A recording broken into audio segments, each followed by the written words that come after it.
L'Europe sort meurtrie de la guerre. Aux hommes morts à la guerre s'ajoutent les blessés, les infirmes, les victimes de la grippe espagnole. Pendant la guerre, de nombreux enfants ne sont pas nés, ce sont les classes creuses. Et pourtant, il n'y a pas vraiment de récupération démographique dans les années qui suivent la fin de la guerre, malgré la politique nataliste et la pénalisation en France de l'avortement. Pour répondre aux besoins, on fait appel à la main-d'œuvre immigrée, venant essentiellement d'Europe, la Pologne ou l'Europe méditerranéenne.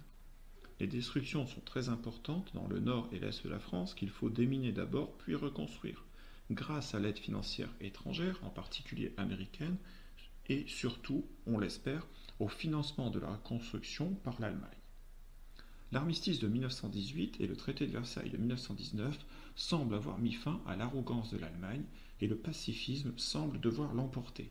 Les hommes et les femmes qui sortent de la guerre espèrent avoir vécu la der des der. L'expression année folle ou Roaring Twenties dans le monde anglo-saxon en général s'applique aux pays sortis vainqueurs de la guerre. Il faut dire en effet que les années 1920 sont beaucoup moins joyeuses dans les pays vaincus. Cette expression s'applique surtout à la vie culturelle en général, qui est riche, diverse, bouillonnante. Elle traduit une effervescence qui anime ces populations sorties de la guerre et qui entendent bien profiter de la vie après des années de guerre et de privation. C'est l'époque du développement du cinéma qui devient parlant et qui voit l'émergence des productions d'Hollywood. C'est l'époque du music-hall avec Josephine Baker qui est l'artiste emblématique de l'époque, des danses américaines, du jazz. Il faut bien dire que l'américanophilie est forte à cette époque. La culture devient entre guillemets plus sonore grâce à la diffusion des récepteurs radio. C'est l'époque aussi du surréalisme qui concerne l'ensemble des arts, qui veut se libérer de toutes les forces de contrôle pour produire des œuvres. Si la société semble changer de forme, les femmes réclament une émancipation et des droits qu'elles ne tiennent que très peu.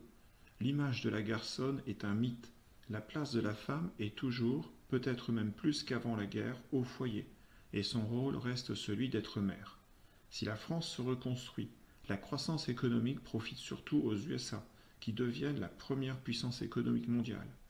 Si la SDN est mise en place, ses capacités limitées pour intervenir la rendent rapidement inopérante face aux revendications italiennes et allemandes alors que le communisme s'établit en URSS. Surtout, les années 20 sont celles d'un endettement croissant et de la création de bulles spéculatives qui éclatent quand l'activité économique se ralentit en 1929, entraînant le monde dans la crise.